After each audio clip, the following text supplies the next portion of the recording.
ஒரு மாதத்துக்கு நாங்கள் பிடிக்கக்கூடிய கஞ்சாவின் அளவு 3 மடங்கு உயர்ந்திருக்கு. சாதாரண என் கான்ஸ்டபிள் பார்க்க 3 சூட்கேஸ் ஒரே அளவு சூட்கேஸ் செக் பண்ணுறதுக்குள்ள எக்யூப்மெண்ட்ஸ் ஒன்றுமே பண்ணலை. எனக்கு சந்தேகமாக இருக்குது. தொடர்ந்து காமிங்க 3லேயுமே 26 கிலோ கஞ்சி.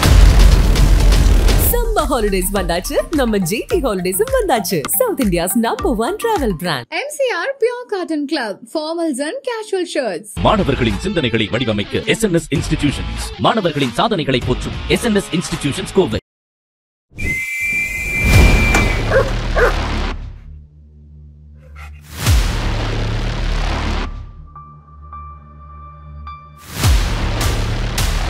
காவல்துறையை போட்டு ஒன்றே ரொட்டீன்கள் 24 மணி நேரமும் பணிபுரியதாக இருக்குது. இதுவும் அப்படி தான். எங்கள்கிட்ட நிறைய CCTV கேமரா இருக்குது. ஆளுநர் நடமாட்டம் அதிகமாக உண்டு. அதனால் குற்றவாளிகள் பிடிபடுற வாய்ப்புகள் எங்களுக்கு ரொம்ப அதிகம். நிறைய பார்க்குறோம் சார். மாதிரி கஞ்சா இந்த வருஷத்தில் இவ்வளவு நம்ம பிடிச்சிருக்கோம். வெளிமாநிலத்திலிருந்து கடத்தி வரப்பட்ட தடை செய்யப்பட்ட பொருட்களாக இருக்கட்டும். கடந்த வருடத்தோட இந்த வருடத்தில் ஒரு மாதத்துக்கு நாங்கள் பிடிக்கக்கூடிய கஞ்சாவின் அளவு 3 மடங்கு உயர்ந்திருக்கு. முந்தாள் நாள் நடந்து சகோதர சொல்கிறேன். சாதாரண என் கான்ஸ்டபிள் பார்க்க 3 சூட்கேஸ் ஒரே அளவு சூட்கேஸ் செக் பண்ணுறதுக்குள்ள எக்யூப்மெண்ட்ஸ் ஒன்றுமே பண்ணலை. எனக்கு சந்தேகமாக இருக்குது. தொடர்ந்து காமிங்க 3லேயுமே 26 கிலோ கஞ்சி. அந்த பட்டாக்கத்தை இழுத்துட்டு வர்றது சார் அடிக்கடி தொலைக்காட்சியில் பார்க்க முடியுது. அது இந்த யூடியூப் வந்துலாம் போடுறாங்க. எல்லா மாணவர்களும் பண்ணுறது கிடையாது. குறிப்பிட்ட மாணவர்களும் பண்ணுறாங்க. பர்டிகுலர் காலேஜஸ் தான் பண்ணுறாங்க. கத்திங்க உண்மையில் அவங்க குற்றம் நடத்த செய்வதற்காகவோ அந்த நோக்கத்தில் வரல. சோவா ஸ்ட்ரென்த் மாதிரி பண்ணுறது. வெளிமாநிலங்களிலிருந்து அதிகமாக என்ன சார் இங்கே கடத்தி கொண்டு வரப்படுது? முக்கியமாக கஞ்சா தான். ரயில்வே ஸ்டேஷனில் RPF போலீஸ் தமிழ்நாடு யூனிஃபார்ம் போட்டவங்க 2 பேர் இருப்பாங்க. 2 பேருக்கு என்ன டிஃப்ரென்ஸ்?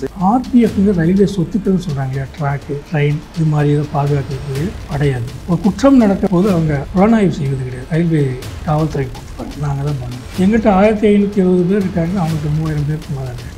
அவங்க நீண்ட தூரம் பயணிப்பாங்க. முக்கியமாக ரயில்வே சொத்துக்களுக்கான பாதுகாப்பு தான்.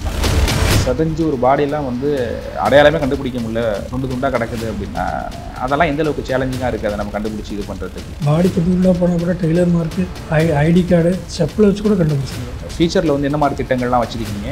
என்ன எதிர்பார்க்கலாங்க சார்? பேஸ் ரெஜிஸ்ட்ரேஷன் சிஸ்டம்னு ஒன்று இருக்குது.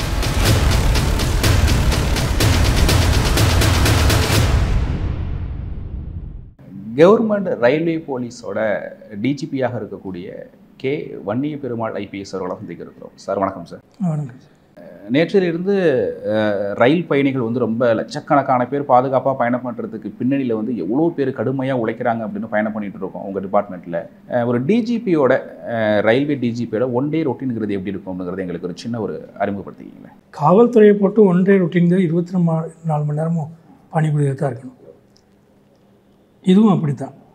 இப்போ அதிகாலையில் இந்த DSRன்னு சொல்லுவாங்க இல்லையா, அது அதிகாலையில் மாநில அளவில் வாங்கி முதல் நாள் ரிப்போர்ட்டான கேசஸ் எல்லாம் பார்க்குறது.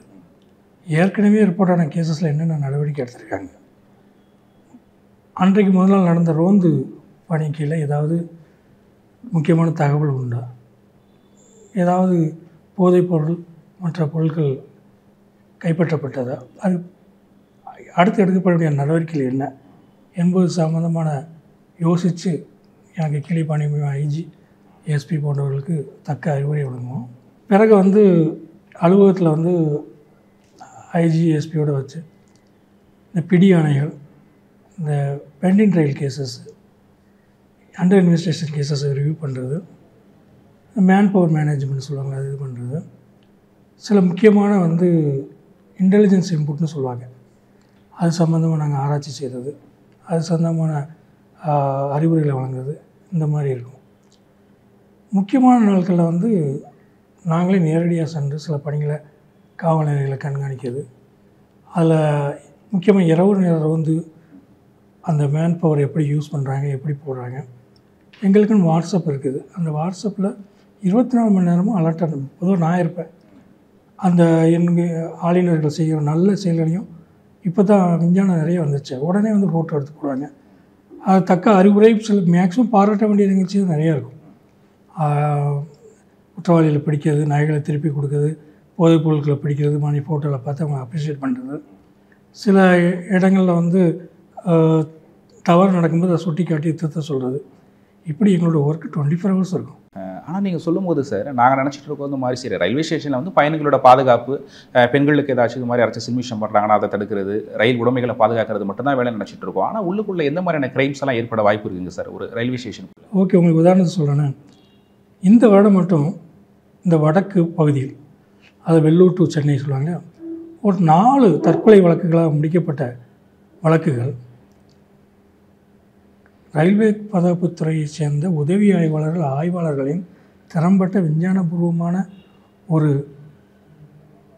புலனாய்வினால் கொலை என்று நிரூபிக்கப்பட்டு குற்றவாளிகளும் மறுநாளே கைது செய்திருக்கிறோம். ஸோ நிறைய தற்கொலைகள் தற்கொலைகள் முடிவெடுக்க முடியாது, அது கொலையா இல்லையா. நிறைய வழிப்பறி கொள்கைகள், அந்த திருட்டுக்கள் நிறைய நடக்கும். முக்கியமாக செல்ஃபோன் இப்போ நாங்கள் நடவடிக்கையின் காரணமாக மிக மிக குறைஞ்சிருக்கு. இருந்தாலும் செல்ஃபோன் திருட்டு நடந்துக்கிட்டு தான் இருக்குது. அது தடுக்க வேண்டிய முயற்சிகள் நாங்கள் எடுத்துக்கிட்டு இருக்கோம். அது அவேர்னஸ் முறையில் பேம்ப்ளெட்ஸ் கொடுக்குறது, மைக்கில் அனௌன்ஸ் பண்ணுறதுன்னு பண்ணுறோம். அதே மாரி அந்த திருட்டுக்கள் நடக்கும்போது அதை வெளிநாடு வரை வெளி மாநிலங்கள் வரை போய் கண்டுபிடிச்சி குற்றவாளிகளை கைது செய்து சட்டத்தை முன் நிறுத்துகிறோம். அது உண்மையில் ஒரு பெரிய பாடு. இப்போ சார், வெளியில் ஒரு கொலை நடக்குது, கொள்ளை நடக்குது அப்படிங்கிறத நிறைய நம்ம அன்றாட செய்திகளில் பார்க்குறோம். ஆனால் ஒரு ரயில்வே ஸ்டேஷனுக்குள்ளே இந்த மாதிரி கொலை நடக்குது, கொள்ளை நடக்குது அப்படின்னா என்ன காரணம்? ரயில்வே ஸ்டேஷனுக்குள்ளே பண்ணுறதுக்கும் பெரும்பாலும் என்ன சார் காரணமாக இருக்குது? யார் பண்ணுறவங்களா இருக்கிறாங்க? என்ன பின்னணி? இது வெளியில் என்ன காரணத்துக்காக கொலை பண்ணுறாங்களோ அதே தான் ரயில்வே ஸ்டேஷன்லேயும் பண்ணுறாங்க. ரயில்வே ஸ்டேஷனுக்காக பிரத்யேகமான கொலை முயற்சி, அந்த ஆயத்த நடவடிக்கைகள், முன்னேற்பாடுகள், நோக்கம் எதுவுமே கிடையாது. அதே காரணத்துக்காக தான் இதுலேயும் பண்ணுறாங்க. இது பண்ணும்போது அதை கண்டுபிடிக்க வேண்டிய பொறுப்பு எங்களுக்கு ஏற்படுகிறது. வெளியே பண்ணுறதுக்கு ரயில்வே சொத்துக்களில் பண்ணுறதுக்கு ஒரு பெரிய வித்தியாசம் என்னென்னா, எங்கள்கிட்ட நிறைய சிசிடிவி கேமரா இருக்குது, ஆளுநர் நடமாட்டம் அதிகமாக உண்டு. அதனால் குற்றவாளிகள் பிடிபடுற வாய்ப்புகள் எங்களுக்கு ரொம்ப அதிகம். இப்போ அந்த ரயிலில் தள்ளி விட்டு நிறைய பேர் இது மாதிரி இப்போது ரீசெண்டாக கூட பாஸ்ட் இயரில் பார்த்தோம், ஒரு கொலை நடந்துருச்சு. இது மாதிரிலாம் தடுக்கிறதுக்கு என்ன மாதிரியான வழிகள் வச்சுருக்கீங்க? பெரும்பாலும் இந்த மாதிரி என்ன தைரியத்தில் இது மாதிரி ஸ்டேஷனுக்குள்ளே இவ்வளோ கேமரா இருந்தோம் அதை பண்ணுறாங்க குற்ற சம்பவங்கள் அப்படின்னா என்ன தைரியம் உங்களுக்கு ஏற்படுது? இத்தகைய சம்பவங்கள் இப்போ ரொம்ப குறைஞ்சிருச்சு.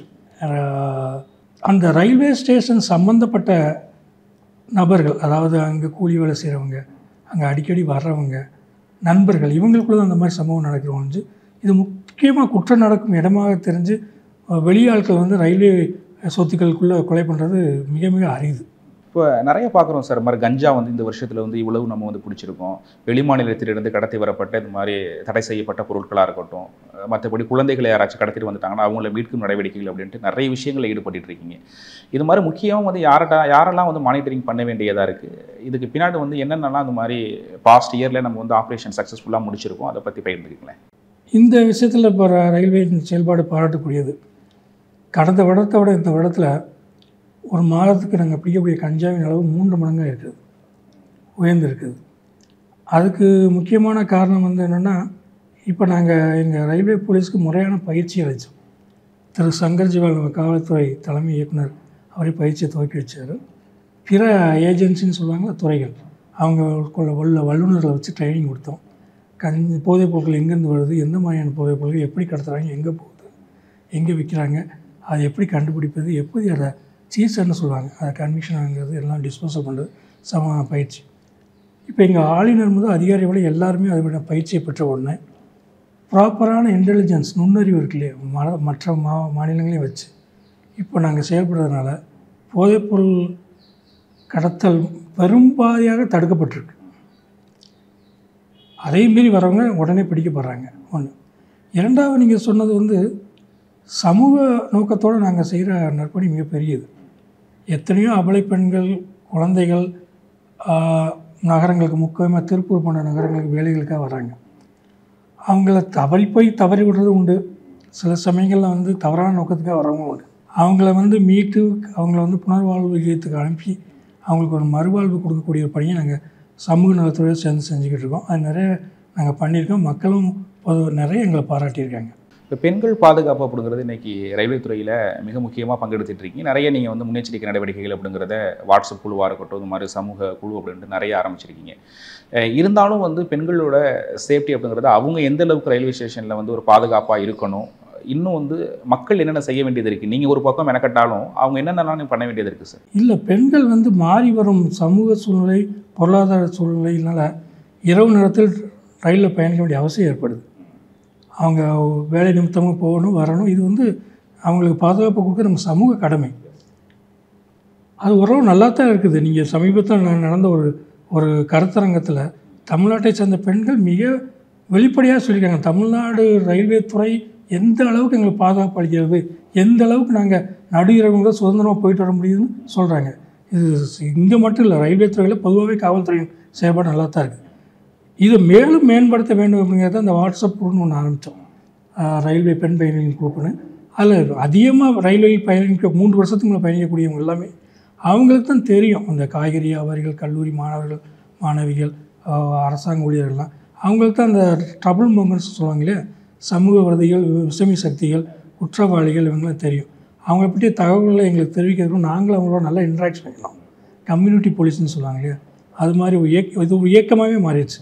47 காவல் நிலையங்களும் ஆரம்பித்து கருத்தரங்கு நடந்து அவங்களோட நிறைய கற்று பரிமாறல் நினச்சி நிறைய தகவலும் சொல்கிறாங்க. நாங்களும் அவுட் ஆஃப் ஃபீல்ட் அவங்க நிறைய ஹெல்ப்பும் பண்ணுறோம். செகண்ட் வந்து இப்போ சமீபத்தில் காவல்துறை தலைமை இயக்குனர் வந்து ரயில்வே துறை எங்களை RPF எல்லாரையும் வச்சு ஒரு மீட்டிங் போட்டு என்னென்ன வகையில் அலாரம் வைக்கிறது, அந்த சிசிடிவி கேமரா ஃபிட் பண்ணுறது, கம்பார்ட்மெண்ட்டில் போய் செக் பண்ணுறது, இப்போ RPF சில ட்ரெயின் பண்ணுறாங்க, நாங்கள் சில ட்ரெயின் பண்ணுறோம்.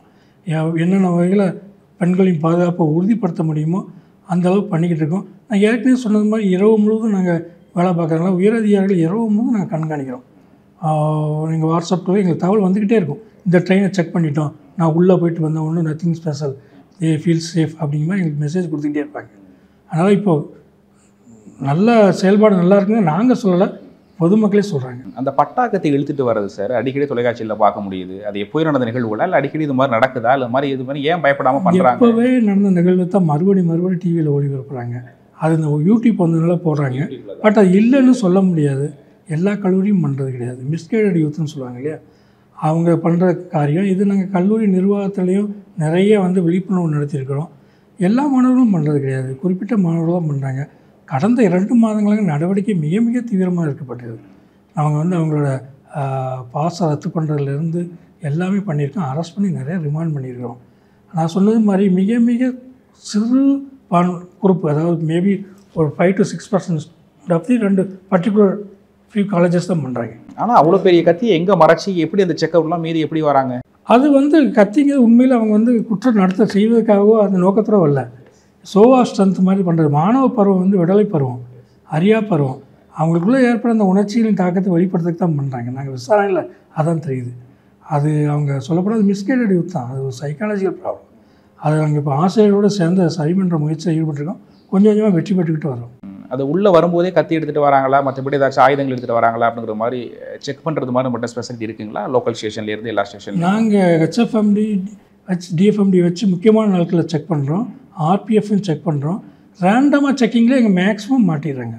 இப்போ உதாரணத்துக்கு முந்தா நாள் நடந்து சகோதரர் சொல்கிறேன், சாதாரண எங்கள் கான்ஸ்டபிள் பார்க்குறாரு, 3 சூட்கேஸ் ஒரே அளவு சூட்கேஸ், அதை வச்சுட்டு ஒருத்தர் போகிறாரு, பார்க்குற செக் பண்ணுறதுக்குள்ள எக்யூப்மெண்ட்ஸ் ஒன்றுமே பண்ணலை.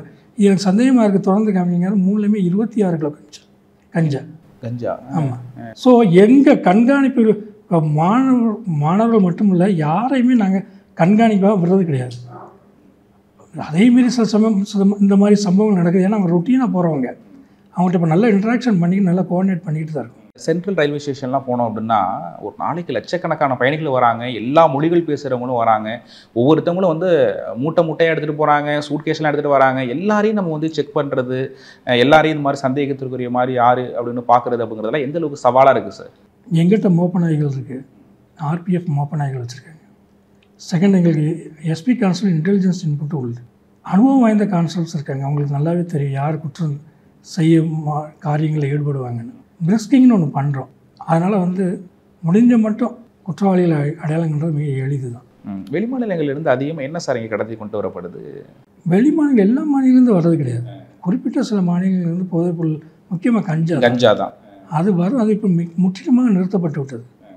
வட மாநில தொழிலாளர்கள் வந்து சாராயாக வராங்க அப்படிங்கிறது மாதிரிலாம் நம்ம இதில் பார்க்குறோம். மற்றபடி ட்ரெயினில் இது மாதிரி ட்ரெயினை சேதப்படுத்துறது அது மாதிரிலாம் பார்க்குறோம். அது தமிழ்நாட்டில் இதுவரை எங்களுக்கு நடக்குது. தமிழ்நாட்டில் இப்போ 3 லட்சம் பேர் இருக்காங்க திருப்பூரில். அவங்களுக்குள்ள ஒரு சிறு சண்டைகள் போட்டுக்குவாங்க. ஒரு சில கேஸ் ஆயிருக்குது, ஓகே. மற்றபடி அவங்க வன்முறையிலேயோ ரயில்வே சொத்துக்களை சேதப்படுத்துகிற மாதிரி ஈடுபடுற மாதிரியே இல்லை. இப்போ சார் நம்ம உள்ளுக்குள்ளே போனாலே ரயில்வே ஸ்டேஷனில் RPF போலீஸு, நம்ம தமிழ்நாடு யூனிஃபார்ம் போட்டவங்க 2 பேர் இருப்பாங்க. 2 பேருக்கு வந்து என்ன டிஃப்ரென்ஸு, எப்படி அந்த பணிகள் அப்படிங்கிறது எப்படி பங்கெடுத்துப்பாங்க, எவ்வளோ ஸ்ட்ரென்த்து அவங்கள கம்பேர் பண்ணும் போது இங்கே GRP? RPFங்க ரயில்வே சொத்துக்கள்னு சொல்கிறாங்க இல்லையா, ட்ராக்கு, ட்ரெயின், இது மாதிரி இதை பாதுகாக்கிறதுக்குள்ளேயே படை அது. ஒரு குற்றம் நடக்க போது அவங்க புலனாய்வு செய்வது கிடையாது. அது புலனாய்வுக்கு வழக்கு பதிவு செய்து புலனாய்வு செய்யணும்னா ரயில்வே காவல்துறைக்கு கொடுத்துருவாங்க. நாங்கள் தான் பண்ணுவோம். எங்கிட்ட 1570 பேர் இருக்காங்க, அவங்கள்ட்ட 3000 பேருக்கு மேலே இருக்காங்க. அவங்க நீண்ட தூரம் பயணிப்பாங்க புகை வண்டியில்.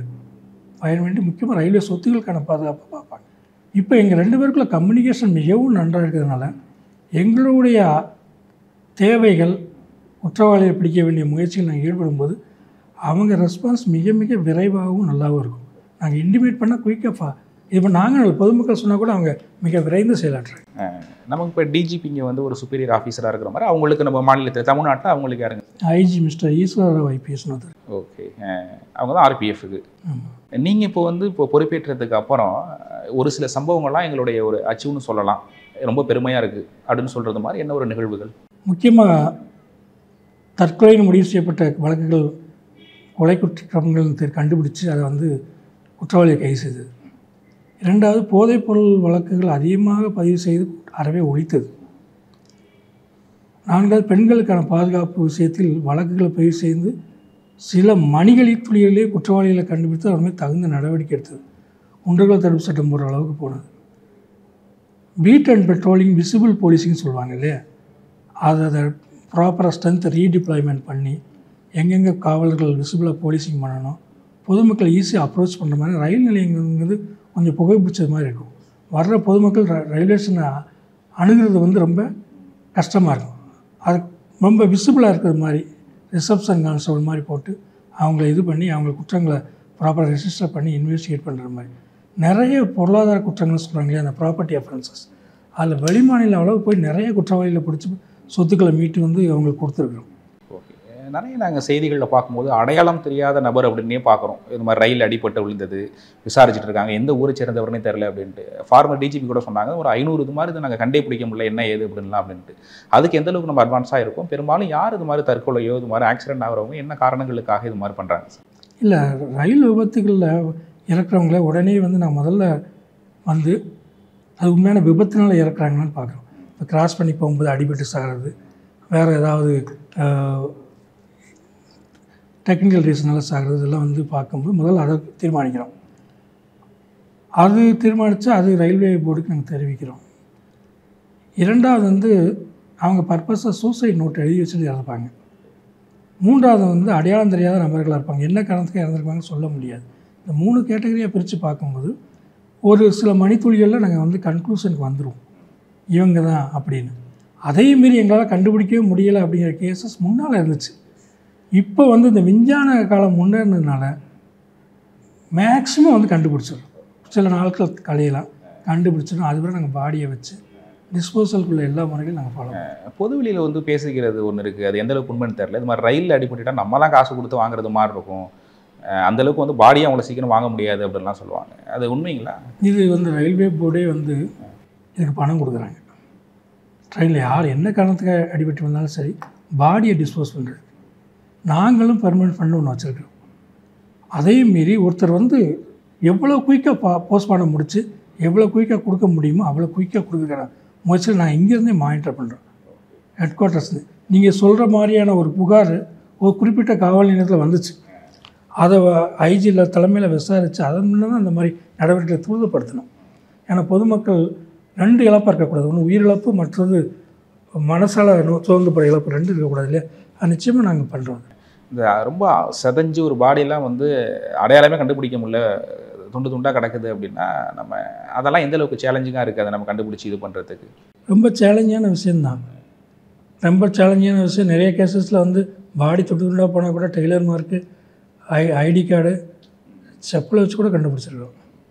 அதே வேலையாக தான் இருக்குது. அந்த காவல் ஆய்வாளர், உதவியாளர், ஆளுநர்கள் அதே வேலையாக தான் கொஞ்ச நாள் இருப்பாங்க. சார், இது மாதிரி குறிப்பாக ஏதாச்சும் ரயில்வே ஸ்டேஷனில் வந்து யாராச்சும் சில்மிஷம் பண்ணுறாங்க, யாராச்சும் போதை போட்டு வம்புழுகிறாங்க அப்படின்னா நம்ம எதுக்கு பாதிக்கப்பட்டவங்க கூட நம்ம எதுக்கு தகவல் சொல்லணும், இறங்கி அந்த ஸ்டேஷனில் போய் நம்ம புகாரை கொடுக்கணும், அன்றைக்கி நம்ம வேலைக்கு போகிறது கூட நின்று போயிடுது அப்படின்ட்டு அசால்ட்டாக எல்லாம் கடந்து போயிடுறாங்கல்ல.